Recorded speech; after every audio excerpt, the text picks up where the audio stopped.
ఈ పార్లమెంట్ ప్రత్యేక సమావేశాలు జరిగిన తీరు చూస్తూ ఉంటే నిన్న ప్రధాని మోదీ చాలా అగ్రెసివ్గా ప్రతిపక్షాలను కౌంటర్ చేశారు సార్. ఎస్పెషల్లీ రాహుల్ టార్గెట్గానే అనేక విమర్శలు చేశారు. దానిలో రాహుల్ గాంధీని ఒక పిల్లవాడితో పోల్స్తూ ఆయనవి పిల్ల చేష్టలు, దయచేసి రాహుల్ గాంధీలా ఎవరూ కూడా ప్రవర్తించకండి అంటూ ఎన్డీఏ ఎంపీలకు కూడా దిశానిర్దేశం చేసిన పరిస్థితి. సో ప్రధాని హోదాలో ప్రధాన ప్రతిపక్ష నేతని ఈ రకంగా కమెంట్ చేయడం అండ్ లోక్సభలో నిన్న జరిగిన ఈ సమావేశాల తీరు మీద మీ కమెంట్ ఏంటి?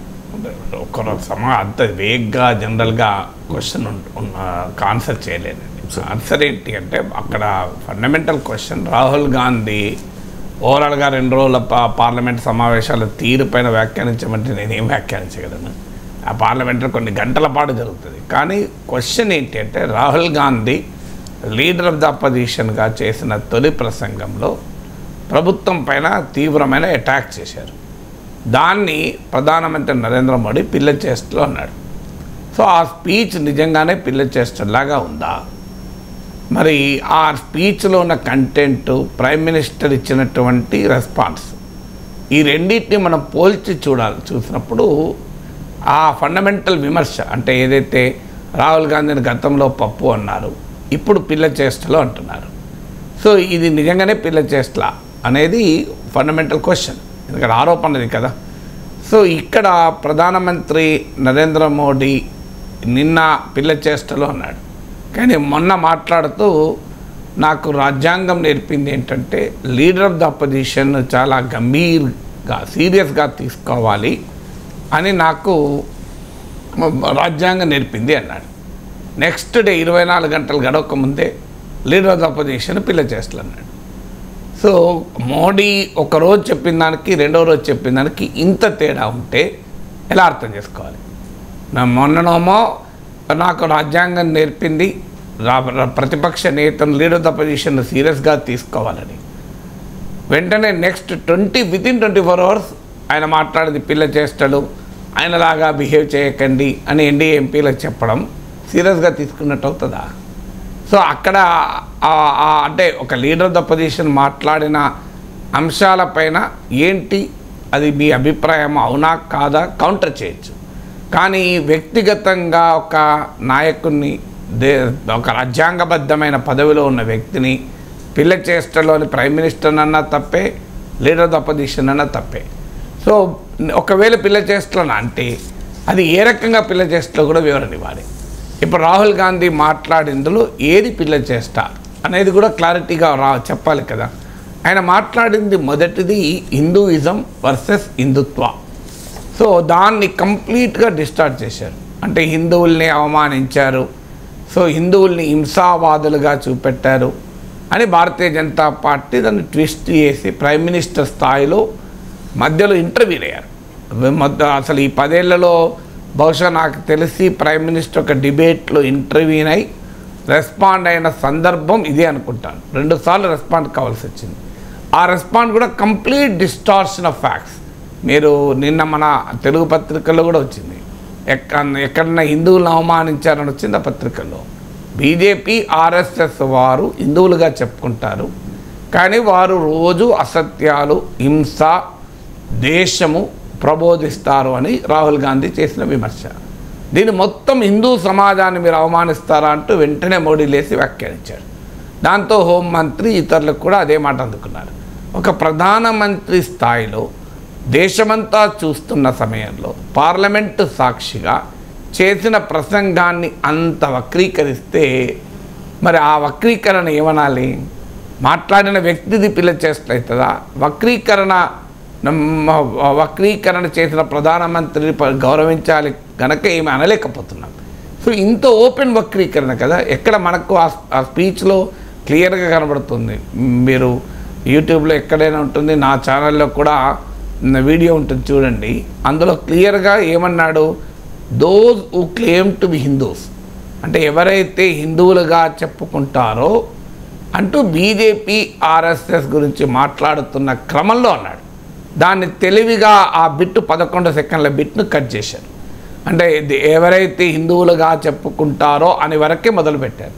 కానీ దానికన్నా ముందు బీజేపీ ఆర్ఎస్ఎస్ వారి గురించి మాట్లాడుతూ ఆ కంటిన్యూషన్లో అన్నాడు. సో దాన్ని విడిగా 11 సెకండ్ల వీడియో కట్ చేసి నిర్మలా సీతారామన్ దాన్ని పోస్ట్ చేసి నరేంద్ర మోడీ హిందూ సమాజాన్ని అవమానించారు అని. ఇది చాలా ఏళ్ళుగా చేస్తున్న ఎత్తుగడ. ఎవరు ఏం మాట్లాడినా దాన్ని హిందూ వ్యతిరేకము అని ప్రొజెక్ట్ చేయడం. కానీ రాహుల్ గాంధీ పార్లమెంట్లోనే చెప్పాడు, ఈ ఎత్తుగడ ఆఖరికి పార్లమెంట్ అయోధ్యలో కూడా ఫెయిల్ అయింది అని. అయోధ్యలోనే ఓడిపోయింది బీజేపీ. సో అందరినీ హిందూ వ్యతిరేకులుగా చిత్రీకరించేటువంటి ఒక ఎత్తుగడ కరెక్ట్ కాదు. అందువల్ల ఏ మతము హింసను బోధించదు, ఏ మతము అసత్యాన్ని బోధించదు. అందువల్ల నిరంతరం విద్వేషము, హింస, అసత్యాల ఆధారంగా రాజకీయాలు చేయకూడదు అన్నది రాహుల్ గాంధీ చెప్పిన మాట. ఇందులో నాకైతే ఈ పిల్ల చేస్తే ఏం కనబడ్డది అంటే రోజు అసత్యాలు, హింస, వీటి మీద రాజకీయం చేయడం పిల్ల చేస్తే మంచిదా మరి? సో అన్నదేంటి, హిందూయిజం వేరు, హిందుత్వ వేరు అని. సో ఆర్ఎస్ఎస్, బీజేపీయే హిందువులకు మొత్తం యాజమాన్యం కాదు, హిందువులంటే వారు మాత్రమే కాదు అనేది రాహుల్ గాంధీ చేసిన విమర్శ. దానికి కౌంటర్ చేయొచ్చు. నిజంగానే మరి హిందూయిజంలో ఎక్కడుంది హింస? హిందూయిజంలో అసత్యం ఉందా? లేదు కదా.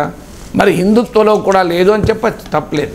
మేము హింసను వ్యతిరేకిస్తాం, మేము హిందూయిజం యొక్క హిందూ ధర్మాన్ని తూచా తప్పకుండా పాటిస్తాం అని అనొచ్చు, అభ్యంతరం లేదు.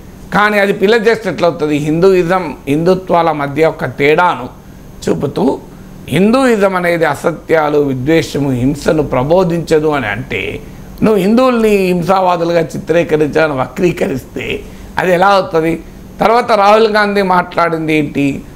అగ్నివీర్. ఈ అగ్నివీర్ స్కీమ్ పైన రాహుల్ గాంధీ మాట్లాడింది పిల్ల చేస్తలైతే, నితీష్ కుమార్ మాట్లాడింది కూడా పిల్ల చేస్తలేదు. ఎందుకంటే నితీష్ కుమార్ కూడా అగ్నివీర్ పథకాన్ని రద్దు చేయాలి అని వ్యాఖ్యానించాడు. సో అగ్నివీర్ పథకం పైన రాహుల్ గాంధీ తీవ్రమైన విమర్శలు చేశాడు. అఫ్కోర్స్ అగ్నివీర్ చనిపోతే వారికి కంపెన్సేషన్ రాదు అని రాహుల్ గాంధీ అన్నాడు. లేదు, ₹1 కోటి కంపెన్సేషన్ ఉంటుంది, వాళ్ళని కూడా షహీద్ అమరవీరులుగానే గుర్తిస్తామని రాజ్నాథ్ సింగ్ అన్నాడు. సో దానిపైన ఒకవేళ ఫ్యాక్చువల్ ఎర్రర్ ఉంటే ఫ్యాక్చువల్ ఎర్రర్ అవుతుంది. దానికి ప్రభుత్వం చేయాల్సిన పని ఏంటంటే ఆ సంబంధిత జీవో ఏదైనా ఉంటే, అగ్నివీర్ కూడా యుద్ధ భూమిలో చనిపోతే ₹1 కోటి కంపెన్సేషన్ ఉండేలా ఉన్న జీవోను పార్లమెంటు ముందట పార్లమెంట్లో ప్లేస్ చేస్తే అయిపోతుంది. సో రాహుల్ గాంధీ చెప్పిన తప్పని భారతదేశం అర్థం చేసుకుంటుంది. కానీ రాజ్నాథ్ సింగ్ నేను మాట్లాడుతున్నా కదా అంటే సరిపోదు కదా. ప్రభుత్వాలు మన్మోహన్ సింగ్ ప్రత్యేక హోదా ఇస్తామని పార్లమెంట్ సాక్షిగా చెప్పారు. ఏం జరిగింది? ఇప్పటివరకు రాలేదు కదా. అందువల్ల రక్షణ మంత్రి అన్నాడు కదా, రక్షణ మంత్రి అనడమే జీవో అయిపోదు కదా. దానిపైన జీవో ఉంటే పార్లమెంట్లో పెడితే రాహుల్ గాంధీ చెప్పింది తప్పని మనం కూడా అంటాం కదా.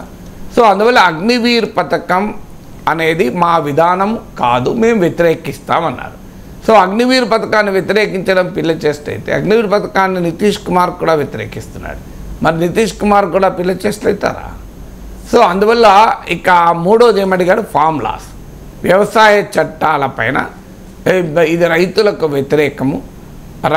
అగ్రికల్చరల్ మార్కెట్, లక్షల కోట్ల వ్యవసాయ వ్యాపార ఉత్పత్తుల వ్యాపారాన్ని అదానీ, అంబానీ లాంటి వారికి అప్పజెప్పడము అన్నాడు. సో ఫామ్ లాస్ పైన విమర్శ చేయడం పిల్ల చేస్తే ఎట్లవుతుంది? ఇది వెరీ సీరియస్ సబ్జెక్ట్ కదా ఫామ్ లాస్.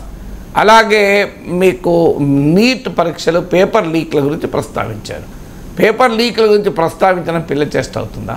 పేపర్ లీక్ల గురించి మాట్లాడకపోవడం పిల్ల చేస్తే అవుతుందా? మాట్లాడితే పిల్ల చేస్తే అవుతుందా? 24 లక్షల బిడ్డల వారి తల్లిదండ్రుల ఆవేదన, ప్రధానమంత్రి నీట్ పైన అసలు ఏమీ మాట్లాడు, నిన్న రియాక్ట్ అయినట్టున్నాడు. సో దానిపైన ఏముందో ఎవరికి తెలియదు. నీట్ ఎగ్జామ్ రద్దు అవుతుందో లేదో తెలియదు. ఒక్క నీటే కాదు, యూజీసీ నెట్ ఇలాగే లీక్ అయింది. నీట్ పీజీ ఎగ్జామ్, ఆఖరికి పీజీ ఎగ్జామ్ కూడా వాయిదా పడ్డది. ఇంత సీరియస్ సబ్జెక్ట్ కదా ఇది పిల్ల చేస్తే ఎట్లవుతుంది? సో అంత సీరియస్ సబ్జెక్ట్ను పార్లమెంట్లో రైజ్ చేస్తే అది పిల్ల చేస్తలైతే పేపర్ లీక్ల గురించి మాట్లాడకూడదని ప్రైమ్ మినిస్టర్ చెప్పదలుచుకున్నాడా? మీరు పేపర్ లీక్ల గురించి మాట్లాడకండి అని. సో మరి అది పేపర్ లీక్ల గురించి మాట్లాడితే పిల్లల సమస్య కనుక దాని మీద మాట్లాడితే పిల్ల చేస్తలవుతుందా? తర్వాత డిమానిటైజేషన్, జిఎస్టీ, అది ఎకానమీలో ఇన్ఫార్మల్ సెక్టార్ని ఎలా దెబ్బతీసింది, మైక్రో స్మాల్ అండ్ మీడియం ఎంటర్ప్రైజెస్ని ఎలా దెబ్బతీసింది, అన్ఎంప్లాయ్మెంట్ను ఎలా దెబ్బతీసిందని మాట్లాడారు. నాకైతే ఏం అర్థం కాదు అందులో పిల్ల చేస్తే ఉన్నది. డిమానిటైజేషన్ ఎకనామిక్ ఇంపాక్ట్ పైన చాలామంది మాట్లాడారు. ఓకే, అది కాదు, అది తప్పైతే ప్రైమ్ మినిస్టర్ చెప్పాలి. డిమానిటైజేషన్ తర్వాత మైక్రో స్మాల్ మీడియం ఎంటర్ప్రైజెస్ ఎన్ని పెరిగాయి, డిమానిటైజేషన్ తర్వాత ఇన్ఫార్మల్ సెక్టార్ ఎంత పెరిగింది, డిమానిటైజేషన్ తర్వాత economic growth rate, before demonetization average ఎంత ఉంది, ఆఫ్టర్ డిమానిటైజేషన్ ఎవరేజ్ ఎంత ఉంది, డిమానిటైజేషన్ వల్ల ఎంప్లాయ్మెంట్ ఎంత పెరిగింది, అదంతా పక్క పెట్టండి. పెద్ద నోట్ల రద్దు వల్ల దొరికిన నల్లధనం ఎంత అది చెప్పమన్నాడు ప్రైమ్ మినిస్టర్ను పార్లమెంట్లో. ఒకటే మాట, ఇంకో ఈ 10 కోట్లు నోట్ల రద్దు వల్ల దొరికింది అని. ఇంతవరకు ₹1 దొరకలేదు. సో 99% డబ్బు వచ్చి బ్యాంకులో పడ్డది. బ్లాక్ మనీ వైట్గా మారింది కదా మన కళ్ళ ముందు. సో బ్లాక్ మనీ అన్నా లేదని చెప్పాలి, ఉంటే ఎవరిదో పట్టుకున్నాడో చెప్పాలి. సో అందువల్ల నిజంగానే రాహుల్ గాంధీ నోట్ల రద్దు పైన మాట్లాడింది పిల్ల చేష్టలైతే, భారత ప్రధానమంత్రి పార్లమెంట్ ముందుకొచ్చి ఇంకో నోట్ల రద్దు వల్ల మేము 3 లక్షల కోట్ల రూపాయల డబ్బు బ్యాంక్కే రాదని అనుకున్నాం, ఇంకో వచ్చి రాలేదు అని చెప్పమనండి. ముకుల్ రోహత్గి సుప్రీంకోర్టుకి ఇచ్చిన అఫిడవిట్లో చెప్పాడు కదా, 3 లక్షల కోట్ల బ్లాక్ మనీ రాదు బ్యాంకులకు అన్నారు. మరి మొత్తం ఎలా వచ్చింది, ఎవరిని పట్టుకున్నారు బ్లాక్ మనీ? ఇంకో 1 2 3 4 5 నేమ్స్ చెప్పమనండి.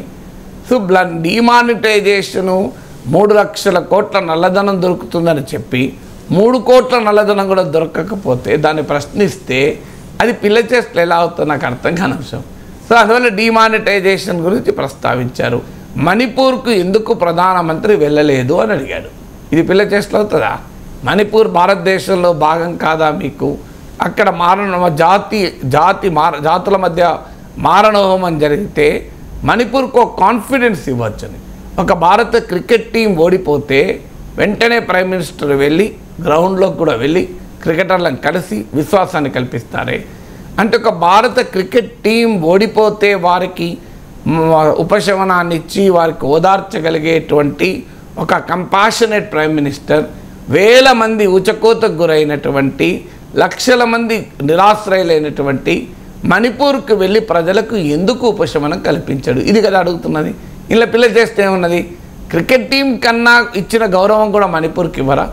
సో మా క్రికెట్ టీం ఇస్రో శాస్త్రవేత్తల ప్రయోగం ఫెయిల్ అయితే మన ప్రైమ్ మినిస్టర్ వెళ్ళి వాళ్ళ ధైర్యం చెప్పలేదా? మనం గర్వపడలేదా?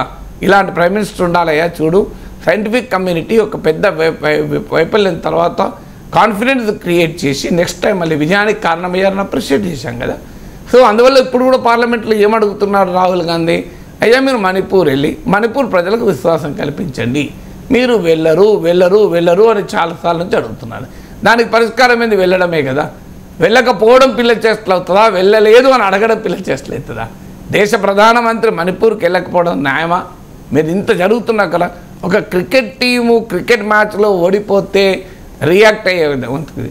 పరీక్షలు రాసే పిల్లలకు మీరు ఎలా ప్రిపేర్ కావాలి, ఏ క్వశ్చన్స్ ముందు అటెంప్ట్ చేయాలి, ఎలా ధైర్యంగా ఉండాలి అని చెప్పే ప్రైమ్ మినిస్టర్ పరీక్షల పేపర్లు లీక్ అయ్యి ఇంత ఘోరంగా లక్షలాది బిడ్డల భవిష్యత్తు రోడ్డు మీదకి వస్తే దాన్ని పార్లమెంట్లో అడిగితే పిల్ల చేస్తే ఎట్లవుతుంది నాకు చెప్పండి. పరీక్షపై చర్చ మరి పిల్ల చేస్తే అనగలమా? సో పరీక్షపై చర్చ కార్యక్రమమో తప్పు కాదు, కానీ పార్లమెంట్లో పరీక్షలపై చర్చ పెడితే పిల్ల చేస్తే అవుతుందా? సో అందువల్ల ఇప్పుడు నేను రాహుల్ గాంధీ ఉపన్యాసం మొత్తం మీకు సంసద్ టీవీలో ఉంది. నేనేమి కాంగ్రెస్ పార్టీ అభిమాని కాదు, కానీ ఆ స్పీచ్ మొత్తం చూశాను కనుక నేను అందులో ఉన్న అంశాలు ఇవన్నీ. ఇందులో ధరల పెరుగుదల గురించి మాట్లాడాను. గ్యాస్ సిలిండర్ ధర పెరిగింది, దీనివల్ల పేద మహిళలు భయపడుతున్నారు అన్నారు. పెరిగింది నిజమే కదా. 400 రూపాయలు ఉన్న గ్యాస్ సిలిండర్ 2014లో 2024లో 1200 అయింది. 3 రెట్లు పెరిగింది. పెరగలేదా? సో పెరగడం అనేది తప్ప, ఇది ఎందుకు పెరిగిందని అడగడం పిల్ల చేస్తే అవుతుందా? అయ్యా గ్యాస్ సిలిండర్ 400 రూపాయలు నుంచి 1200 రూపాయలు అయ్యే వరకు ఇవాళ రూరల్ ఇన్ఫ్లేషన్, గ్రామీణ ద్రవ్యోల్బణం పెరిగింది, ప్రైవేట్ కన్సంప్షన్ ఎక్స్పెండిచర్ దెబ్బతింటోంది, ప్రజలు తమ సేవింగ్స్ను తీసుకొని ఖర్చు పెట్టుకుంటున్నారు, కాస్ట్ ఆఫ్ లివింగ్ పెరిగింది. ఇదందరూ మాట్లాడుతుంటే గ్యాస్ సిలిండర్ ధర 400 రూపాయలు 2014 ఉంటే 2024లో 1200 అయింది అని అడగడం పిల్ల చేస్తే ఎట్లవుతుంది? ఈ కోట్లాది మంది గృహిణుల తరఫున కదా ప్రశ్న అడగడం. పార్లమెంట్లో అడగకపోతే ఇంకెక్కడ అడుగుతారు? అయ్యా మనం గ్యాస్ సిలిండర్ 3 రేట్లు ఎందుకు పెరిగింది, మా అన్యాయం కదా, మాకు భారం అవుతుంది అని అడగడం పిల్ల చేస్తే అవుతుందా? అది పిల్ల చేస్తే అవుతుంటే మీకు ఆంధ్రప్రదేశ్లో ఎన్డీఏ మేము ఫ్రీగా 3 సిలిండర్లు ఇస్తామని ఎందుకు ప్రామిస్ చేశారు? సిలిండర్ల ధరలు పెరిగితే కదా ప్రామిస్ చేసింది. అది పిల్ల చేస్తాను వదిలేలే కదా. మేనిఫెస్టోలో ప్రామిస్ చేశారు సూపర్ 6లో కదా. సో అందువల్ల రాహుల్ గాంధీ ఉపన్యాసంలో రైజ్ చేసిన అంశాలు ఇప్పుడు నేను చెప్పాను ఇవే. సో ఇవి ఏవి పిల్ల చేస్తలో నాకైతే అర్థం కాలేదు. మరి ప్రైమ్ మినిస్టర్ మోడీ కనుక అది ఇంకో పలాంది పిల్ల చేస్తా, సో పలాంది మాట్లాడడం అనేది చైల్డిష్, ఇది మీరు మాట్లాడకండి అని అంటే మణిపూర్కు వెళ్ళడం చైల్డిష్ లేదు. జిఎస్టీ డిమానిటైజేషన్ వల్ల micro small and medium enterprise దెబ్బతినడం చైల్డిష్. డిమానిటైజేషన్ వల్ల నల్లధనం ఒక్క పైసా దొరకలేదని అడగడం చైల్డిష్. నీట్ నెట్ పరీక్షలు ఎందుకు రద్దయ్యని అడగడం చైల్డిష్. మీరు అగ్నివీర్ పథకం ద్వారా సైన్యంలో ఒక డివిజన్ తీసుకొస్తున్నారు అని అడగడం చైల్డిష్. వ్యవసాయ చట్టాల వల్ల వ్యవసాయ మార్కెట్ వ్యాపారం అంతా కొద్దిమంది గుత్త సంస్థల చేతుల్లో పడుతుందనడం సీరియస్ అయితే అన్నది చైల్డిష్ అయితే మరి ఏది సీరియస్ నాకు అర్థం కాదు. సో అలా అవన్నీ చైల్డిష్ అయితే అసలు ఆ చైల్డిష్గా ఉండడమే మంచిదేమో. ఆ పిల్ల చేష్టల వల్లనే దేశ ప్రజలకు మేలు జరుగుతుందేమో కదా.